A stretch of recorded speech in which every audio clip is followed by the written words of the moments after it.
Les théoriciens de la croissance endogène postulent que la connaissance est un bien public cumulatif. Ces théories remettent en cause la conception de Solow, un progrès technique inexpliqué économiquement. Or, pour la théorie de la croissance endogène, cette hypothèse est fausse. Les innovations peuvent être expliquées par un arbitrage économique. Les agents opèrent de la R&D car ils espèrent un profit élevé, c'est-à-dire un chiffre d'affaires supérieur au coût de recherche. C'est déjà ce qu'affirmait Schumpeter au milieu du XXe siècle. C'est ce rendement privé qui explique l'innovation. Mais celle-ci a aussi un rendement social. Elle a des effets externes positifs pour la collectivité tout entière. En effet, la connaissance est un bien public cumulatif. C'est d'abord un bien public, car la connaissance réunit les trois conditions d'un bien public. C'est d'abord un bien collectif, c'est-à-dire un bien non rival. Une connaissance peut être utilisée par plusieurs personnes à la fois. Si un élève de TESA connaît la théorie de la croissance endogène, il n'empêche pas les élèves de la TESB de la connaître. Les connaissances sont aussi non exclusives. Il est difficile d'exclure complètement de l'utilisation d'une connaissance. Les brevets existent, mais n'empêchent ni la copie, ni le téléchargement. Troisième condition nécessaire pour que la connaissance soit un bien public, il faut que la connaissance génère des effets externes positifs. C'est le cas, puisqu'une connaissance permet d'en créer d'autres. Ainsi, la théorie de la relativité a permis plus de 50 ans après de créer le système par GPS. Comment définir alors les externalités? Ce sont les conséquences involontaires de l'action rationnelle d'un individu. Ces externalités peuvent être négatives, c'est la pollution. Une entreprise produit et une conséquence involontaire apparaît, la pollution. Elles peuvent être positives, c'est le cas des innovations. Une entreprise souhaite augmenter son profit, elle fait de la R&D, elle innove. Ces innovations vont alors profiter à tous. Pourquoi la connaissance génère-t-elle des externalités positives?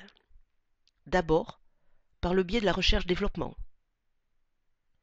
L'effet joue par deux canaux. Premier effet, plus le stock de connaissances est élevé, plus les chercheurs sont productifs. Deuxième mécanisme, le coût de la reproduction de la connaissance qui est très faible, par exemple un logiciel. Autre explication, le capital humain. Les individus formés font bénéficier de leurs connaissances ceux avec qui ils travaillent. Cela va permettre aussi l'apprentissage, c'est-à-dire le learning by doing. Les individus s'approprient les connaissances, les partagent.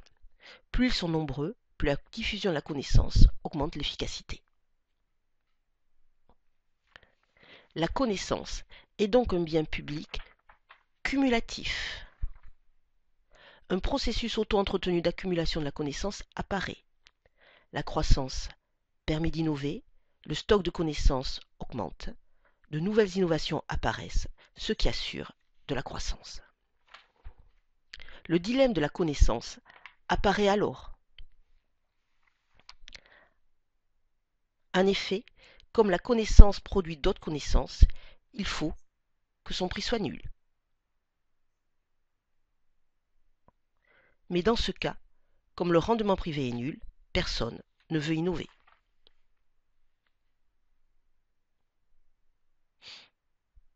Le rendement social est donc supérieur au rendement privé, car la connaissance est non rivale et en partie non exclusive. Le problème est alors de savoir comment produire de la connaissance, c'est-à-dire concilier intérêt privé et intérêt social. Les brevets sont alors une condition indispensable. Un brevet empêche les autres de copier. Il assure alors une rémunération garantie à l'innovateur. Les individus sont donc prêts à prendre des risques et à innover. Mais les brevets ne sont pas une condition suffisante. En effet, le brevet est un monopole temporaire. Un seul agent a le droit d'utiliser la connaissance. L'innovation ne circule donc pas. Comme les connaissances se diffusent peu, la connaissance ne peut s'accroître.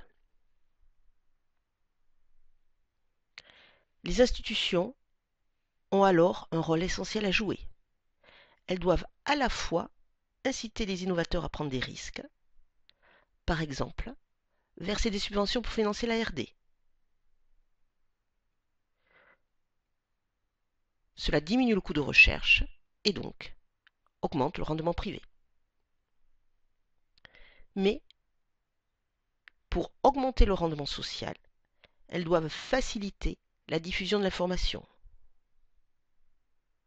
Pour cela, le monopole ne peut être que temporaire.